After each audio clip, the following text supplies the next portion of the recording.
سيوة واحة من ألف ليلة وليلة، بيوت من طين وملح، بحيرات بتلمع زي الكريستال. لما أقول لك أفريقيا، إيه أول حاجة تيجي في بالك؟ مجاعات، حروب، صحراء؟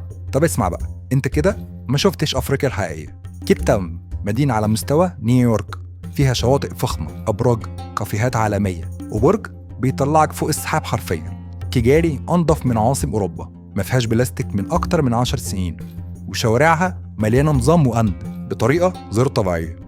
سيوة واحة من ألف ليلة وليلة، بيوت من طين وملح، بحيرات بتلمع زي الكريستال، وتاريخ من أيام الإسكندر الأكبر لحد النهاردة. زنجبار جنة استوائية، بحر شفاف، نخيل، بهارات، ومدينة تاريخية اسمها ستون تاون، كأنك فعلياً في فيلم. أفريقيا مش قارة كوارث، أفريقيا قارة الجمال والتطور والثقافة، بس محتاجة تشوفها بعين تانية. وعموماً هتلاقوا الحلقة بالكامل على قناة صندوق الدنيا، روح وشوفها دلوقتي.